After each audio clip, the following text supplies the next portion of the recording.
안녕하세요. 미래를 설계하라. 경제잡학사전 진행의 유상화입니다. 오늘은 정소희, 염지연, 그리고 김가은 아나운서와 함께합니다. 안녕하세요. 안녕하세요. 네, 이번 주 FOMC를 앞두고 관망세가 짙어지는 가운데 간밤 미증시는 불확실성을 소화하면서 3대 지수 모두 강보합권에서 마감을 했습니다. 전일 급등했던 일부 테마주는 차익 매물이 나오면서 약세로 돌아간 반면 반도체를 중심으로 한 기술주들은 지수 하단을 지지하면서 상승 흐름을 견인했습니다. 특히 이제 시장의 관심은 내년 금리 인하 가능성으로까지 옮겨가고 있는데요. 이번 금리 인하는 사실상 기정사실화된 분위기 안에서 내년과 내후년의 추가 인하폭과 속도에 대한 전망이 투자 심리에 큰 변수로 작용할 것으로 보입니다. 자, 그럼 지금부터 미증시 흐름과 글로벌 이슈 정소희 아나운서와 함께 짚어보겠습니다. 전해주시죠.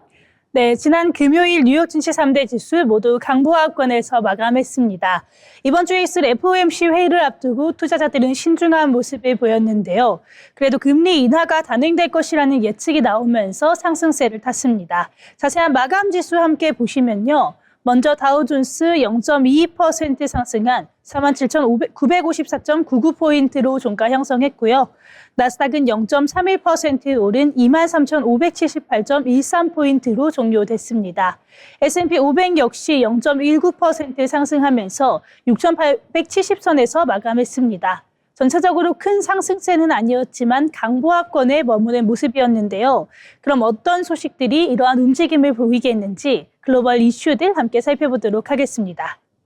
먼저 그동안 연방정부 셧다운으로 발표가 지연됐었던 물가 지표가 발표됐는데요. 미 상무부는 9월 PCE 지수가 전년 대비 2.8% 상승했다고 전했습니다. 이번 상승률은 2024년 3월 2.9% 이후 1년 6개월 만에 가장 높은 상승률인데요. 전월 대비로는 0.3% 올랐습니다. PCE 가격지수 상승률은 지난 4월 2.3% 이후 5개월 연속으로 상승폭을 높이고 있는 상황입니다.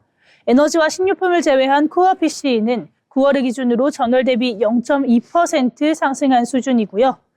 이와 함께 소비자 심리지수도 공개가 됐습니다. 이 시간대는 경기에 대한 미국 소비자들의 자신감을 반영하는 소비자 심리지수 잠정치가 12월 53.3으로 전월 대비 2.3포인트 상승했다고 밝혔습니다. 관세 정책이 미국 물가 상승률을 끌어올릴 것이라는 우려가 다소 누그러들면서 12월 들어서 미 소비자들의 경제 심리가 개선된 것으로 보입니다. 이렇게 미국 소비자 심리가 개선된 것은 지난 7월 이후 5개월 만인데요. 미시간대 소비자 심리 지수는 올해 들어 5월에서 7월을 제외하고 줄곧 하락세를 이어왔습니다. 현재 경제 여건 지수가 11월 51.1에서 12월 50.7로 하락한 반면에 소비자 기대지수는 같은 기간 51에서 55로 개선이 됐는데요. 그동안 트럼프 정책이 이 물가를 밀어올리고 실업을 증가시킬 것이라는 우려가 지속되면서 소비자 심리지수를 끌어내려왔었습니다. 하지만 12월 조사에서는 소비자들의 물가 상승 우려가 다소 완화된 것으로 나타났고요. 12월 미국 소비자들의 향후 1년 기대 인플레이션은 4.1%로 지난달보다 0.4%포인트 하락하면서 지난 1월 이후 최저치를 기록하는 모습이었습니다. 이렇게 경제 지표들이 시장을 움직이기도 했지만 기업 간의 이슈도 오늘 시장에 영향을 끼쳤는데요. 바로 넷플릭스가 할리우드의 명가 워너브라더스를 인수한다는 소식을 전하면서 투자자들의 주목을 받았습니다. 넷플릭스는 이번 워너브라더스 인수전에서 승리를 하긴 했지만 현재까지는 최종 인수를 장담할 수 없는 상황입니다. 트럼프 행정부의 승인이라는 만만치 않은 과제가 남아있기 때문인데요. 만약 넷플릭스가 정부 승인을 받지 못할 경우 워너브라더스에 물어줘야 하는 돈은 58억 달러, 한화로 약 8조 5천억 원에 달하는 금액이 됩니다. 월스트리트 저널에서는 미 법무부가 이미 넷플릭스의 워너브라더스 인수가 스트리밍 시장 지배력에 미칠 영향 검토에 들어갔다고 밝혔는데요. 백악관도 이 거래를 유심히 들여다보고 있으며 트럼프 대통령의 참모들은 이번 인수건에 우려를 표한 것으로 알려졌습니다. 여기에 더해서 트럼프 대통령은 넷플릭스와 인수 경쟁을 벌였던 파라마운트의 최고 경영자인 데이비드 앨리슨과 친분이 깊고요. 앨리슨의 부친인 오라클 창업자 레리 앨리슨과도 절친한 사이로 알려져 있습니다. 그렇기 때문에 트럼프 대통령이 반독점 당국에 파라마운트가 워너브라더스를 인수할 수 있게끔 압력을 가할 수 있다는 관측도 함께 나오면서 이 현재 파라마운트는 이미 워너브라더스가 넷플릭스에 유리하게 협상을 했다면서 특혜 인수를 주장하고 있는 상황입니다. 이러한 소식들이 전해지면서 시장에 여러 가지 움직임들이 있었는데요. 지난 금요일 어떤 모습으로 마감했는지 히트맵 함께 살펴보도록 하겠습니다. 먼저 전체적으로 초록색과 붉은색이 뒤섞인 혼조세를 보인 점 확인하실 수 있겠는데요. 그중 반도체나 소프트웨어 섹터가 전반적으로 강했다고 볼 수 있겠고요. 헬스케어와 유틸리티 쪽이 약한 모습을 보였습니다. 종목별로는 엔비디아와 애플이 하락했고 마이크로소프트는 0.48%, 메타가 1.8% 상승하면서 초록불을 켰습니다. 아마존과 알파벳도 올랐고요. 테슬라도 마찬가지로 0.1% 강보합권에 머물렀습니다. 그리고 세일즈포스가 전날 예상치를 웃도는 3분기 실적을 발표하면서 5.3% 급등을 했는데요. 어도비도 5.33%, 브로드컴도 2.42% 상승하면서 강세를 보였습니다. 이 앞서 말씀드렸던 넷플릭스 같은 경우 널뛰기 장세를 보였는데요. 워너브라더스 인수 소식에 장 초반에 큰 폭의 하락을 보였던 넷플릭스는 이후에 일시적으로 반등한 뒤에 다시 하락하는 모습이었습니다. 미국 엔터테인먼트 산업의 지각 변동이 될 수는 있겠지만 앞서 전해드린 것처럼 신사가 난항을 겪을 수 있다는 것으로 예상이 되면서 변동성이 큰 장세가 나타났습니다. 결국엔 넷플릭스 2.89% 하락하면서 마감했고요. 반면에 워너브라더스는 6.28% 상승했습니다. 그럼 이어서 종목별 이슈도 조금 더 자세하게 살펴보도록 하겠습니다. 먼저 구글인데요. 이날 예정된 반독점 소송의 최종 판결을 앞두고 주가는 상승으로 마감했습니다. 하지만 장 마감이 된 이후에 법원이 구글의 독점 해소를 위한 구체적인 시정 조치를 확정했는데요. 가장 먼저 눈에 띄는 것은 애플과의 밀월 관계 청산입니다. 그동안 구글은 아이폰의 사파리 기본 검색 엔진 자리를 지키기 위해서 이 애플의 천문학적인 금액을 지급해 왔는데요. 하지만 법원은 앞으로 이 계약 기간을 1년 이하로 제한하기로 했습니다. 사실상 장기 독점 계약을 원천 봉쇄하면서 경쟁사들의 손을 들어준 것으로 보이는데요. 구글은 즉각적으로 항소하겠다라고 밝혔지만 이번 판결은 빅테크 독점 지위에 제동을 거는 사례가 됐습니다. 그러면서 구글 주가 시간의 거래에서 하락세로 돌아섰습니다. 다음으로는 오클론 소식입니다. 대표적인 미국의 원전주죠. 오클로가 원자력 발전소 건설 자금 조달을 하기 위해서 15억 달러의 보통주를 발행한다고 밝힘에 따라서 원전주들 일제히 급락하는 모습이었습니다. 오클로는 6.25% 급락한 104.67달러를 기록했는데요. 이 같은 소식으로 오클로가 급락을 하자 다른 원전주들도 일제히 하락하는 모습이었습니다. 뉴스케이 파워는 6.39%, 나노 뉴클리어 에너지는 2.21% 하락했습니다. 네, 이렇게 오늘 미증시 마감 시황 함께 알아봤는데요. 이번 주에 FOMC가 열리기 때문에 전체적으로 관망세가 짙은 모습이었지만 역시나 금리 인하가 단행될 것이라는 기대감에 확실하게 보이는 모습이었습니다. 이번 주에 과연 어떤 결과가 나올지 이번 주도 저희와 함께 하시면서 투자 흐름 체크해 보시길 바라겠습니다. 지금까지 미증시 마감 시황 전해드렸습니다. 네, 정소희 아나운서와 함께 미증시 마감 상황과 글로벌 이슈까지 살펴봤습니다. 9월 PC 물가지수가 2.8%로 발표가 됐는데요. 이는 전문가 예상치인 2.9%를 약간 하회한 수치를 보입니다. 다만 이는 안정된 인플레 수준으로 받아들여지면서 기준금리 인하 가능성을 높인 것으로 볼 수 있습니다. 자, 다음은 지난주 국내 증시 흐름을 한눈에 정리해드리는 시간입니다. 김가은 아나운서가 전해주겠습니다. 지난주 한 주간의 국내 증시 흐름 정리해드립니다. 지난주 국내 증시는 11월 말 급락 이후 되살아난 외국인 매수와 대형주 랠리에 힘입어 코스피가 다시 4,100선을 회복하며 연말 랠리 상승에 진입하는 흐름을 보였습니다. 코스닥은 초반에는 반도체와 2차 전지를 중심으로 동반 상승했지만 주 후반 바이오와 로봇주의 급락으로 지수 상승폭이 제한됐는데요.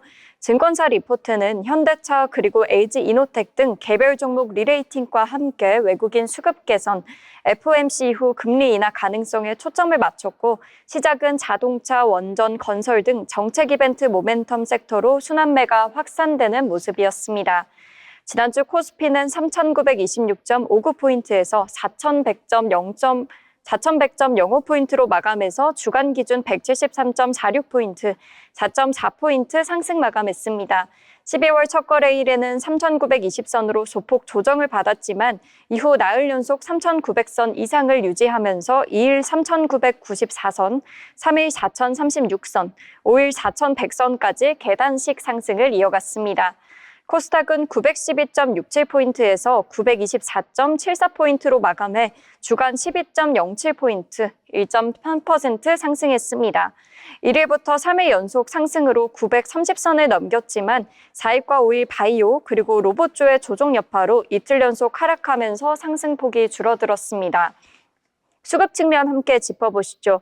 외국인은 지난 3일까지 코스피 현물에서 1조 7,271억 원 순매수하며 지난달 14조 원 넘는 순매도를 일부 되돌렸고 삼성전자 5,582억 원, SK하이닉스 4,254억 원을 각각 순매도하는 등 반도체 매수가 집중됐는데요. 같은 기간 코스닥에는 외국인이 2,930억 원 순매도에 대형 바이오와 성장주 중심으로 차익 실현에 나섰습니다. 5일 하루만 보면 코스피에서 외국인과 기관이 각각 1조 9억 원, 1조 1,529억 원을 순매수하고 개인이 2조 1,156억 원을 순매도했는데요. 코스닥에서는 외국인 그리고 기관이 1,322억 원, 1,863억 원 순매도, 개인이 3,200억 원 순매수하면서 대형주 매수 주체가 외국인과 기관으로 빠르게 교체되는 흐름이 확연했습니다. 그렇다면 업종 및 시장의 흐름은 어땠을까요? 반도체 업종은 외국인 되돌림 매수와 AI 관련 모멘텀 회복에 힘입어서 주간 내내 강한 흐름을 보였습니다. 12월 3일까지 외국인이 삼성전자와 SK하이닉스를 각각 5,500억 원대, 4,200억 원대 순매수하며 지난달 대규모 매도를 상당 부분 되사들이는 구도가 형성됐는데요. 5일에는 삼성전자가 3.14% 상승, SK하이닉스가 0.37% 상승하는 등 지수 상단 돌파에 기여했고 한미 반도체 등 장비주도 동반 강세를 보였습니다. 자동차 업종은 미국 자동차 관세 불확실성 완화와 연비 규제 완화 기대, 로보틱스 및 소프트웨어 사업 가치 재평가가 겹치면서 주간 내내 코스피 수익률을 상회했습니다. 5일 기준 현대차는 11.11% 급등하면서 31만 원 선을 돌파해 역대 최고가를 경신했고 현대모비스 4.32%, 기아 2.74% 상승으로 자동차 3인방이 동시에 강세를 보였습니다. 11월 글로벌 판매 호조와 원달러 환율 안정이 맞물리면서 실적 가치성에 대한 신뢰가 높아진 점도 업종 전반 리레이팅에 기여했습니다. 코스닥에서는 초반에 반도체, 2차 전지, 신규 상장 바이오 종목에 매기가 집중됐지만 5일 시가총액 1위 알테오젠이 12% 넘게 급락하면서 바이오 로봇주 전반으로 조정이 확대됐습니다. ABL 바이오, 리가켄 바이오, 오스코텍 등 주요 바이오주가 동반 약세를 보이기도 했습니다. 전일 급등했던 레인보 로보틱스, 로보스타 등 로봇주도 5에서 7%대 조정을 받으면서 코스닥 지수의 주 후반 상승을 제약했습니다. 이어서 이번 주 증시 전망입니다. 12월 첫째 주 국내 증시는 외국인 그리고 기관의 동반 매수와 대형주 랠리에 힘입어 코스피가 4,100선을 회복하며 연말 랠리 기대를 키웠죠.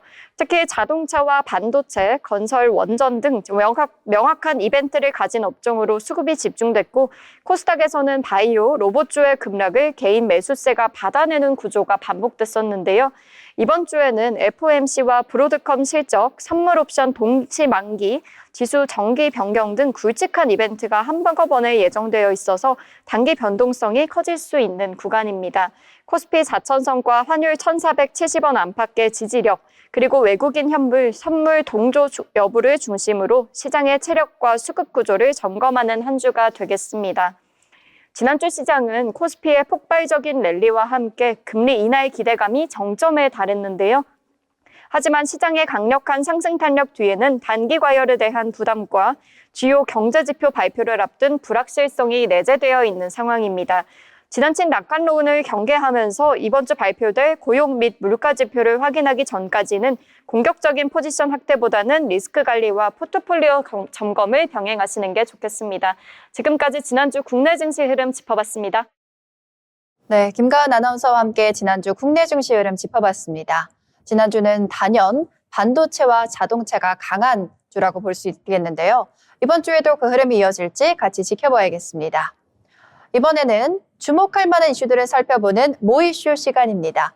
염지연 아나운서가 준비했습니다. 전해주시죠. 네, 이번 모 이슈 시간은 글로벌 이슈로 준비했습니다. 호주가 전 세계 최초로 16세 미만 SNS 전면 금지에 들어갑니다. 벌금만 무려 485억 원인데요. 지금 호주에서는 어떤 일이 일어나고 있을까요? 지금 바로 만나보시죠. 호주 정부가 현지 시간 기준 오는 10일부터 세계 최초로 16세 미만 아동 청소년의 소셜미디어 사용을 금지합니다. 485억 원에 이르는 벌금 철퇴를 피하기 위해 메타, 스냅챗 등 주요 기업들이 계정 차단에 돌입했는데요. 하지만 호주 청소년들 사이에선 나이 인증을 우회하거나 접속 국가를 변경할 수 있는 가상 사설망 등을 이용해 차단을 뚫는 방법이 확산하고 있어 실효성에 의문이 제기되고 있습니다. 블룸버그 통신에 따르면 앤서니 앨버니지 호주 총리는 지난 7일 성명을 통해 시행을 앞둔 아동 청소년 SNS 금지에 대해 우리 사회와 문화가 겪게 될 가장 큰 변화 중 하나가 될 것이며 16세 미만 아동이 어떤 플랫폼에도 접속하지 않도록 보장할 책임은 전적으로 기업에 있다고 밝혔습니다. 새로운 규제에 따라 틱톡, 인스타그램 등 주요 SNS는 10일부터 호주에서 16세 미만 청소년의 계정 개설을 차단해야 하며 이를 어길 경우 최대 4,950만 호주 달러, 우리 돈 약 485억 원의 벌금이 부과됩니다. 금지 조치 대상 플랫폼에는 유튜브, 인스타그램, 페이스북 X, 틱톡, 스냅챗, 레딧, 트위치 등이 포함됩니다. 호주 정부는 SNS로 인한 아동 피해를 막기 위해 이 같은 규제를 도입한 겁니다. 호주 정부가 올해 초 의뢰한 연구에 따르면 10에서 15세 호주 아동의 96%가 SNS를 이용하고 있으며 이 가운데 10명 중 7명은 여성 혐오적이거나 폭력적인 콘텐츠, 섭식장애, 자살을 조장하는 유해 콘텐츠에 노출된 경험이 있는 것으로 나타났습니다. 또한 7명 중 1명은 성적 유인 유형의 행위를 경험했다고 답했으며 절반 이상은 사이버 폭력의 피해자였다고 답했습니다. 플랫폼들은 법 시행을 앞두고 계정 차단에 돌입했는데요. 메타는 지난 4일부터 인스타그램, 페이스북, 스레드에서 계정 삭제를 시작했습니다. 이번 조치로 영향을 받는 계정은 약 50만 개로 추산됩니다. 스냅챗도 지난 1일부터 16세 미만이 아님을 증명하지 못할 경우 계정이 차단된다는 알림을 보내고 있습니다. 하지만 호주 청소년들 사이에선 차단 뚫는 법이 널리 공유되고 있어 벌써부터 실효성에 의문이 제기되고 있습니다. 대표적인 방법은 타인 얼굴 사진을 이용한 인증 우회인데요. 엄마 아빠의 얼굴 사진은 물론 비욘세 같은 연예인 사진으로 통과됐다는 사례까지 공유되고 있습니다. 호주 멜버른대 실험 결과 22달러짜리 할로윈 마스크 하나만으로 일부 얼굴 인식 기술을 무력화할 수 있었던 것으로 나타났습니다. VPN 이용도 빠르게 확산되고 있습니다. VPN은 사용자의 실제 접속 국가를 숨길 수 있어 지역별 규제를 우회할 수 있는데요. 앞서 영국이 성인물 사이트 연령 확인을 강화했을 당시 VPN 사용이 급증했으며 호주에서도 같은 현상이 나타날 것이란 전망이 나옵니다. 플랫폼 기업들도 차단에 어려움을 호소하고 있습니다.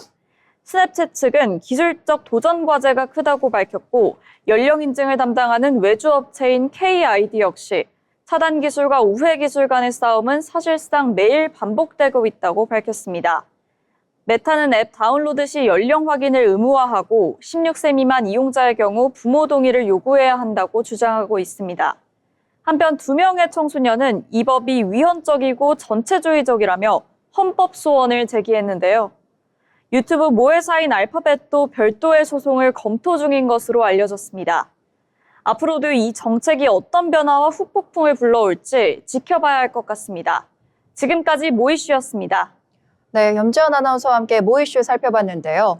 호주의 아동 청소년 SNS 사용에 대해서 강력한 규제 조치가 시행된다는 소식 잘 전해 들었습니다. 다음은 핵심 뉴스 전달해드리는 뉴스 브리핑 시간입니다. 먼저 정소희 아나운서가 준비했습니다. 전해주시죠. 네, 제가 첫 번째로 가져온 뉴스는요.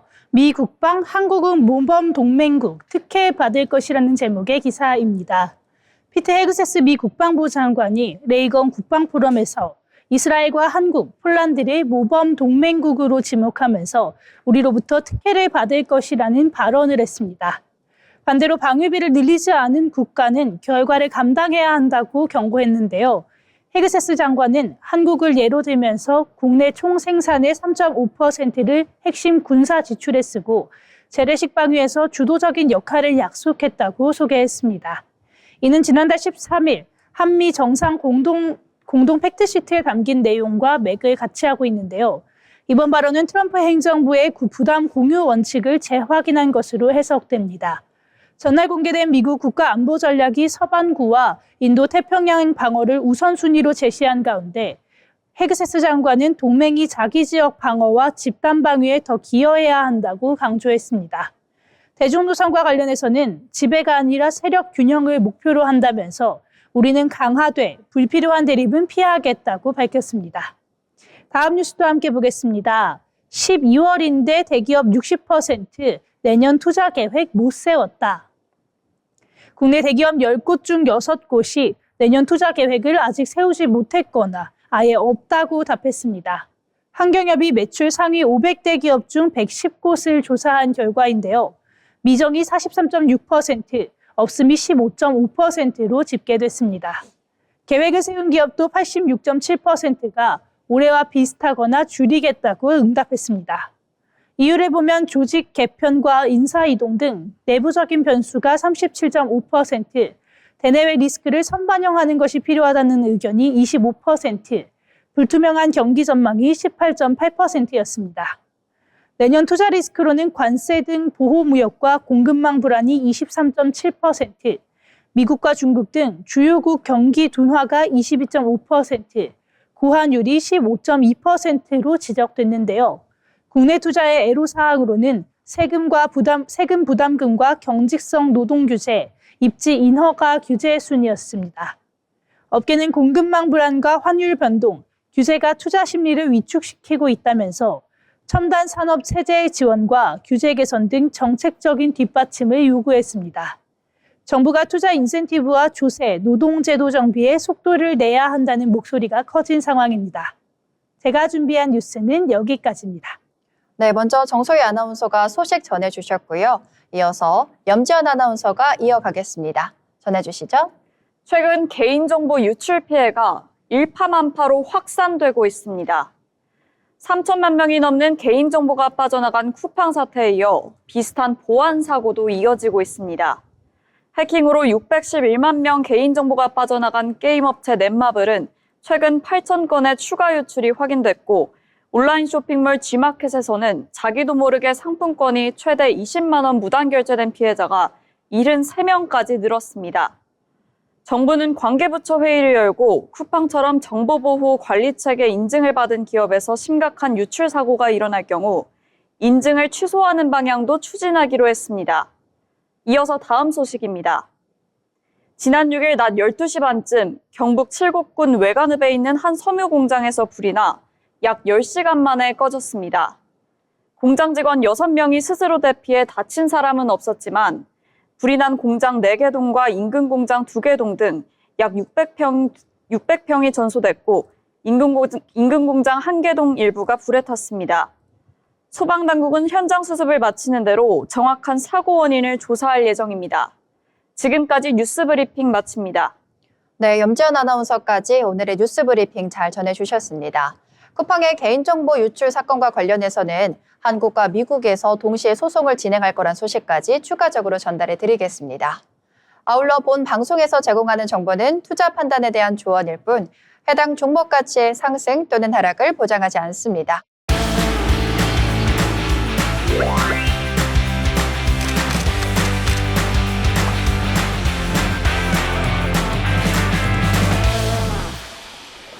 네, 이번 시간에는 전국의 맛집, 축제, 핫플레이스를 소개해드리는 어디 갈까 시간입니다.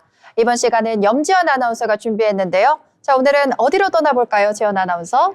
네, 상화 씨, 울산에서 크리스마스 마켓이 열린다는 거 알고 계셨나요? 아니요. 저 울산에서는 그런 건 처음 들어보는데요. 정말요? 울산에서는 울산의 겨울밤을 따뜻하게 만들어줄 축제가 준비되어 있다고 합니다. 벌써 기대가 되는데요. 어떤 소식일까요? 네, 제가 바로 소개해드리겠습니다. 네, 제가 오늘 준비한 행사 바로 울산의 밤 크리스마스 마켓입니다. 울산의 밤 크리스마스 마켓은 겨울의 감성을 품은 도심 속 연말 축제로 반짝이는 조명과 울산의 야경이 어우러진 특별한 밤을 선사합니다. 행사는 울산 대공원에서 12월 5일부터 시작해 27일까지 매주 금요일과 토요일 오후 5시부터 9시까지 진행됩니다. 게다가 모두가 무료로 이용할 수 있다는 사실도 알아두셔야겠습니다. 핸드메이드 굿즈, 먹거리 부스와 푸드트럭 등 로컬 소상공인 40여 명 팀이 참여하며 따뜻한 겨울 간식과 개성 있는 수공예의 소품을 만나볼 수 있는데요. 마켓에서는 버스킹 공연이 펼쳐져 크리스마스 분위기를 더욱 풍성하게 만들어 낭만적인 겨울밤을 선사할 예정입니다. 또한 산타의 선물 이벤트와 풍선 아트 이벤트 등 방문객이 참여할 수 있는 프로그램도 마련되어 있어 어린이부터 어른까지 모두가 즐거운 시간을 보낼 수 있습니다. 일상의 바쁜 순간에서 벗어나 가족, 연인, 친구와 함께 울산의 겨울밤 속 따뜻한 추억을 만들 수 있는 크리스마스 마켓으로 지역의 따뜻함과 연말의 설렘을 가득 담은 울산만의 특별한 겨울 축제입니다. 프로그램은 크게 4가지로 나뉩니다. 먼저 풍차마을 산타 방문 이벤트입니다. 산타가 아이들에게 부모님이 준비한 선물을 대신 전달합니다. 산타클로스와 함께 추억을 한껏 남기면 아이에게 잊지 못할 추억이 될 것 같습니다. 두 번째는 남녀노소 모두가 좋아하는 풍선 아트입니다. 나눔을 실천하는 현대자동차 H봉사단의 멋진 풍선 아트를 즐겨보시면 좋을 것 같습니다. 세 번째는 가족과 연인들의 크리스마스 기념 포토존입니다. 포토존으로는 대형 풍차트리, 산타와 루돌프 썰매, 크리스마스 하우스 포토존 이렇게 3가지가 준비되어 있습니다. 특히 오후 5시부터 8시 사이가 조명이 점등돼 인생샷을 찍기 좋은 시간대니 참고하시기 바랍니다. 마지막으로 즐길 거리, 볼거리, 먹거리가 풍성합니다. 세상에 하나뿐인 겨울 감성 수공예품을 파는 플리마켓, 풍미 가득한 푸드트럭, 지역 예술인의 감성과 캐럴이 울리는 버스킹 공연, 이렇게나 많이 준비되어 있습니다. 행사장은 생활도자기나 베이커리 만들기와 같은 체험 부스, 수제 전통 간식을 맛볼 수 있는 식품 부스, 소고기 불초밥, 떡볶이, 타코야끼 등과 같은 푸드트럭, 이 밖에도 의류, 도서, 굿즈 등 정말 다양한 행사 부스들이 준비되어 있습니다. 네, 이렇게 울산의 겨울밤을 가득 채울 크리스마스 마켓을 소개해드렸습니다. 조명과 음악, 그리고 따뜻한 먹거리까지 연말의 설렘을 제대로 느낄 수 있는 축제인데요. 바쁜 일상에서 잠시 벗어나 가족, 친구, 연인과 함께 울산 대공원에서 특별한 추억 만들어 보시면 좋겠습니다. 지금까지 어디 갈까였습니다.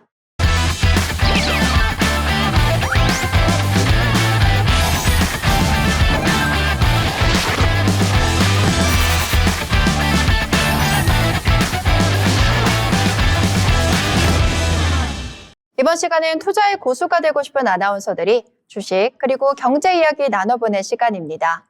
먼저 국내장 마감 상황부터 살펴보고 오겠습니다. 김가은 아나운서 전해주시죠. 12월 8일 국내 증시 마감 시황 전해드립니다. 코스피가 널뛰기 장세를 보인 끝에 1%대 상승 마감했습니다. 코스피 오늘 1.34% 상승하면서 4,154선에 거래를 마쳤습니다. 오늘 유가증권 시장의 매수 흐름은 외국인이 이끌었는데요. 외국인 3,213억 사들였습니다. 개인과 기관은 각각 3,428억, 308억 팔았습니다. 코스닥 강보합권에서 움직이면서 927선에 거래를 마쳤는데요. 코스닥의 매수세는 외국인이 끌고 갔습니다. 외국인 3,829억 매수했습니다. 개인은 1,440억, 기관은 1,894억 원 매도했습니다. 다음은 시총 상위 종목들의 흐름 살펴보겠습니다. 먼저 코스피 시총 상위 종목들입니다. 1위부터 10위까지 나와 있는데요. 삼성전자 1% 넘게 오르며 신반 9,500원에 거래를 마쳤습니다. SK하이닉스 그리고 LG에너지솔루션 모두 6%대의 큰 상승 흐름 보여줬는데요. 각각 57만 7천원, 45만 1,500원에 장 마감했습니다. 하나에어로스페이스도 5% 가까이 상승하며 93만 7천원에 장 마감했습니다. 반면 두산에너빌리티는 5% 가까이 내리며 7만 6,800원에 하락 마감했습니다. KB금융도 2% 넘게 하락하면서 12만 7,900원에 거래를 마쳤습니다. 다음은 코스닥 시총 상위 종목들의 흐름입니다. 오늘 에코프로 BM 9% 가까이 오르면서 17만 3,300원에 거래를 마쳤습니다. 에코프로 21%가 넘게 큰 상승 흐름 보여줬는데요. 21.26포인트 상승하면서 11만 7,500원의 종가 기록했습니다. 레인보 로보틱스, HLB 모두 1% 넘게 올라 각각 44만 5,500원, 4만 9,600원에 장 마감했습니다. 펩트로는 6% 넘게 하락하면서 26만 7천원에 거래를 마쳤습니다. 지금까지 국내 증시 마감 시황이었습니다. 네, 김가은 아나운서가 오늘 장 마감 시황 잘 전해주셨습니다. 지난주에 이어서 대형주 중심으로 반도체주 그리고 자동차주가 강한 흐름을 보이고 있습니다. 또한 오늘 개별 종목 또한 강한 흐름을 보였던 종목들이 여러 가지가 있는데요. 지금부터 특징주 같이 살펴보겠습니다. 먼저 정소희 아나운서가 전해주겠습니다. 전해주시죠. 네, 제가 오늘 첫 번째로 가져온 종목 바로 펨텍입니다. 오늘 펨텍은 자사기술을 미국의 특허로 등록했다라는 소식을 전하면서 장 초반부터 상한가로 직행했습니다. 반도체 공정 자동화 기술의 경쟁력이 글로벌 시장에서도 인정받았다는 기대감이 투자 심리를 자극한 것으로 보이는데요. 이 펨텍은 콤팩트 카메라 모듈과 반도체 자동화 장비 전문 기업입니다. 오늘 자동화된 반도체 웨이퍼 샘플 전처리 시스템에 대한 미국 특허 등록을 완료했다고 밝혔는데요. 해당 기술은 이미 국내 특허 등록은 마친 상황입니다. 펨텍이 특허 등록한 이번 기술은 웨이퍼 다이싱부터 폴리싱까지 시편 제작의 전 과정을 자동화한 시스템인데요. 특히나 결함좌표를 기반으로 자동으로 시편을 제작하는 기능을 적용해 작업자의 숙련도에 따라 발생하던 편차를 줄이고 공정의 효율성과 분석의 신뢰도를 동시에 높일 수 있는 기술이라고 합니다. 이로 인해 기존의 수작업 방식에서 발생하던 품질의 불균형과 처리 지연 문제를 개선한 점이 강점으로 꼽히고 있는데요. 펨텍의 관계자는 최근 반도체 제조 환경이 고집적 구조로 중심으로 발전을 하면서 웨이퍼 내부 결함 분석과 레이어 구조 확인에 더욱 높은 정밀성과 반복성이 요구되고 있다고 밝혔습니다. 그러면서 이번 기술은 이러한 산업 변화에 대응하기 위한 핵심 솔루션이라고 설명했습니다. 시장에서는 이번 미국 특허 확보로 펨텍의 기술 경쟁력이 한층 강화되면서 해외 반도체 기업을 중심으로 수주 확대의 가능성이 커질 것으로 보고 있는데요. 글로벌 반도체 공정 자동화 수요가 가파르게 늘고 있는 만큼 관련 사업의 성과가 실적 개선으로 이어질 수 있을지 주목해 봐야겠습니다. 이렇게 특허 관련 호재 전하면서 펨텍 오늘 장 초반부터 상한가로 직행했는데요. 차트 함께 보도록 하겠습니다. 오늘 차트 보시면 장대 양봉 그린 것 확인하실 수 있겠는데요. 시가는 전장 대비 6.93% 높게 출발을 했지만 고가로 상한가까지 경신을 했습니다. 그러면서 오늘 그 상한가 풀리지 않고 계속해서 유지를 하는 모습이었는데요. 오늘은 2,100원으로 마무리하는 모습이었지만 아무래도 이 금액이 크지 않은 종목이다 보니 투자를 하실 때는 유의하실 점들 있겠습니다. 네, 미국의 특허 확보를 하면서 오늘 펨텍이 강한 흐름을 보였습니다. 다음으로 저와 함께 특징주 보실 텐데요. 저와 함께 보실 특징주는 코오롱 모빌리티 그룹입니다. 최근 상장 폐지 절차가 본격적으로 진행되면서 지배구조 개편 기대감이 높아졌고 그 영향으로 오늘 장 초반부터 강세를 보였습니다. 이번 상승 흐름은 지난 8월 진행했던 공개 매수 결과가 알려지면서 시장의 관심이 한 번 더 집중된 영향이 큰데요. 코오롱이 공개 매수를 통해 지분율을 대폭 끌어올리면서 사실상 완전 자회사 체제를 구축할 준비가 됐다는 분석입니다. 이후 나온 지분은 추가 공개 매수 없이 주식 교환 방식으로 모두 확보할 계획을 밝힌 바 있습니다. 이미 2026년 1월 7일 상장 폐지 일정까지 확정이 됐는데요. 이제는 관리 종목 지정이나 주주 감소 논란이 아닌 계열구조 재편의 목적과 방향성에 시장의 눈길이 끌리고 있습니다. 특히 코오롱 모빌리티 그룹은 BMW나 롤스로이스와 같은 프리미엄 수입차를 담당하고 있어서 현금 흐름이 매년 안정적으로 보였던 기업 중 하나입니다. 그러면서 핵심 계열사로 평가를 받기도 했는데요. 비상장 체제로 전환을 할 경우 소액 제주 내용이나 공시의무 부담에서 벗어나 보다 과감한 전략 실행이 가능해진다는 점이 투자자들의 기대 심리를 확대하고 있습니다. 이러한 좋은 흐름에 오늘 코오롱 모빌리티 그룹 15,480원의 종가를 형성했는데요. 이는 시가보다 6.25% 오른 수치입니다. 네, 이렇게 저와 함께 코오롱 모빌리티 그룹 살펴봤고요. 다음은 염지연 아나운서가 이어가겠습니다. 전해주시죠. 네, 오늘 제가 준비한 특징주 에코프로입니다. 에코프로가 오늘 2차 전지 업종 반등 기대감에 힘입어 16%대 강세를 보였습니다. 한국거래소에 따르면 오늘 오전 10시 19분 기준 에코프로는 전거래일 대비 16.51% 오른 11만 2,900원에 거래됐습니다. 주가는 한때 11만 3,500원까지 오르며 52주 신고가를 달성했습니다. 증권가에서 2차 전지 주가가 저점을 딛고 반등할 것이라는 전망이 나온 점이 투자 심리를 자극한 것으로 풀이됩니다. 하나증권 김현수 연구원은 보고서에서 전기차 부진에도 최근 리튬, 코발트 가격 상승, 에너지 저장 장치 수요 증가로 2차 전지 주가가 크게 흔들리지 않았다며 연초 전기차 악재가 누적되는 시점을 활용해 조정 시 매수를 권고한다고 말했습니다. 아울러 코스닥 시가총액 1위 알테오젠이 코스피로 이전하면 시가총액 3위 에코프로가 한층 주목받는다는 점도 호재로 작용한 것으로 풀이됩니다. 에코프로의 계열사인 시가총액 2위 에코프로비엠도 같은 시각 3.13% 상승했습니다. 오늘 에코프로 차트 한번 살펴보시겠습니다. 에코프로는 오늘 99,700원에 거래 시작해 장중 11만 9천원에 고가 형성했고 11만 7,500원에 거래 마쳤습니다. 네, 이렇게 에코프로 살펴봤는데요. 이달 중에 정부가 코스닥 시장 활성화 방안으로 연기금 등 기관 매수 자금이 유입될 것이란 기대가 나오면서 또 다른 호재로 작용한 것으로 보입니다. 자, 그럼 다음 특징주 정소희 아나운서가 이어가겠습니다. 전해주시죠. 네, 이번에 소개해드릴 종목 바로 LG 에너지 솔루션입니다. 오늘 LG 에너지 솔루션 시장에서 주목을 받으면서 강세를 연출했는데요. 그 배경에는 메르세데스 벤츠와 2조 원 규모에 달하는 전기차 배터리를 공급 계약 체결했다는 소식이 전해졌기 때문이었습니다. LG 에너지 솔루션은 메르세데스 벤츠 AG와 2조 600원 규모의 전기차 배터리 공급 계약을 맺었다고 공시했는데요. 계약 기간은 2028년 3월 1일부터 2035년 6월 30일까지이고요. 공급 지역은 유럽과 북미인 것으로 전했습니다. 회사 측에서는 계약 금액 및 기간 등 조건은 추후 고객과의 협의에 따라서 변경될 수 있다라고 설명했는데요.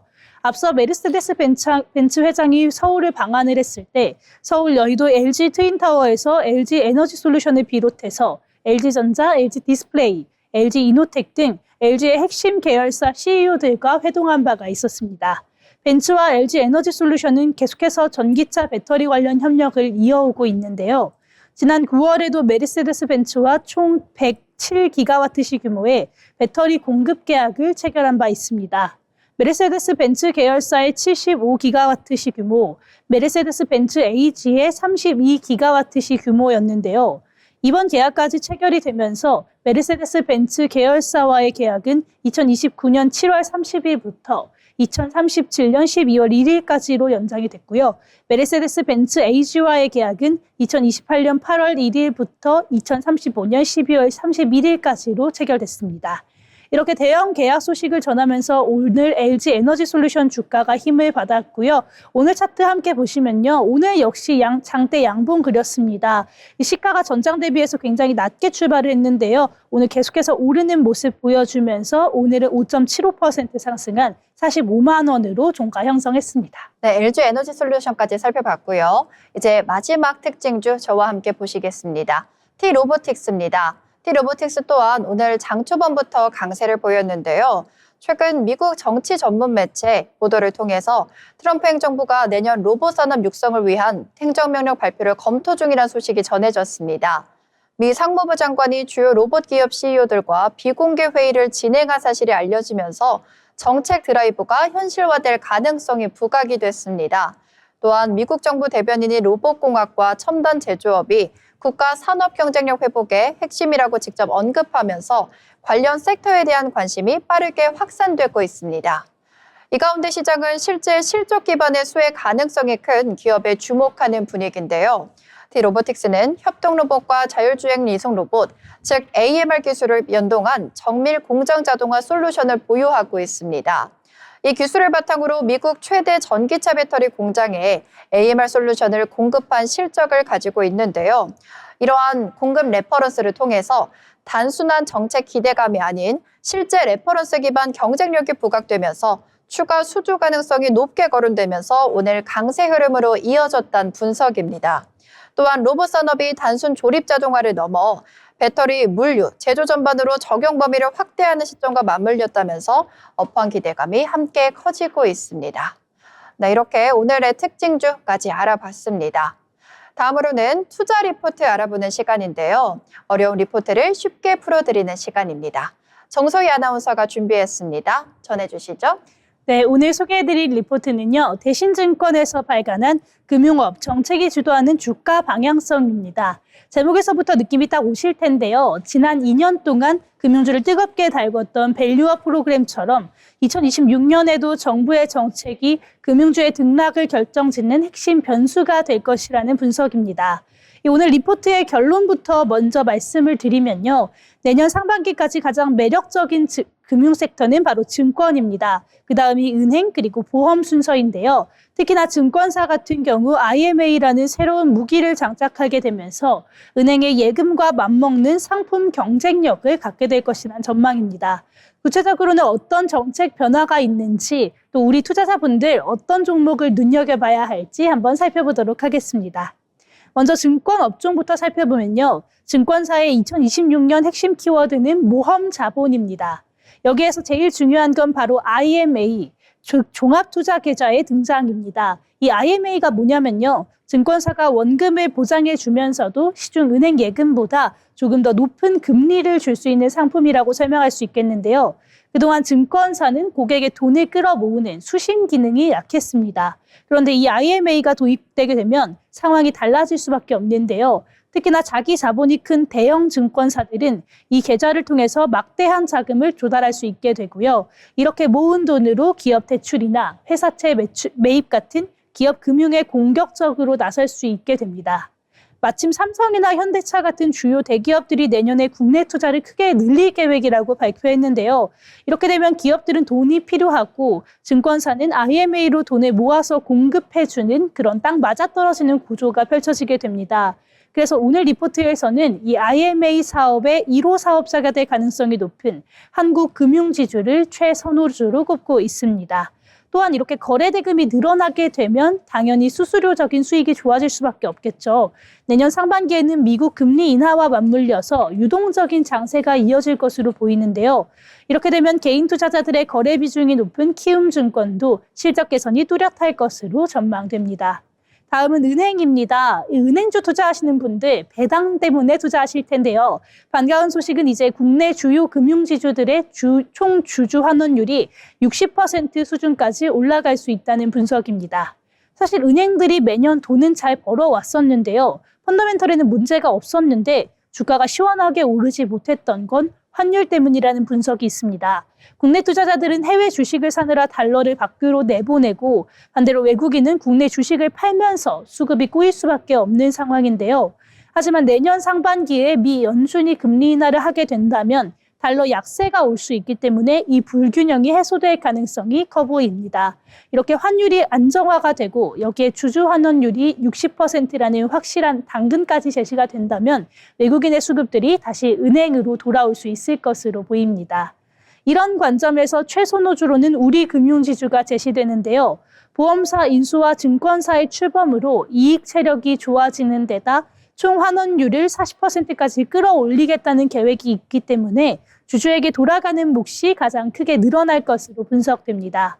마지막으로 보험 업종도 짚어봐야겠죠. 보험은 지금 상황이 좋지는 않습니다. 가장 큰 문제는 손해율인데요. 최근에 병원비 청구가 늘어나면서 보험사가 내줘야 할 보험증이 급증하고 있는 상황입니다.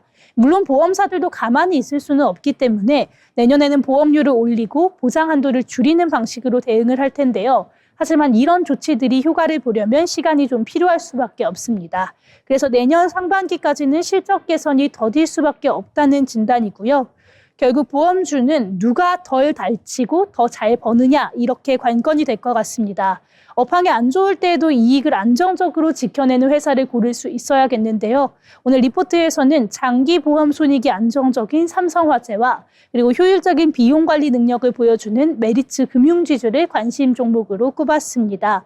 네, 오늘 이렇게 리포트 함께 알아봤는데요. 내년에 금융주들이 또 좋은 효과를 볼 수 있는 만큼 한번 투자 리포트에 넣어보시면 좋을 것 같습니다. 오늘 제가 준비한 투자 리포트는 여기까지입니다. 네, 지금까지 투자 리포트 살펴봤습니다. 아울러 본 방송에서 제공하는 정보는 투자 판단에 대한 조언일 뿐 해당 종목 가치의 상승 또는 하락을 보장하지 않습니다.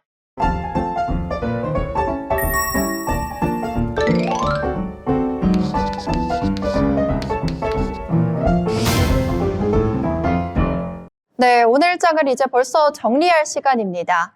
오늘의 장에 대한 소식 한 줄 평으로 정리해보면 좋을 것 같은데요. 먼저 정소희 아나운서 오늘 장 어떻게 보셨을까요? 네, 오늘 날씨가 좀 따뜻했잖아요. 그래서 우리나라에도 좀 훈풍이 분 것 같은데요.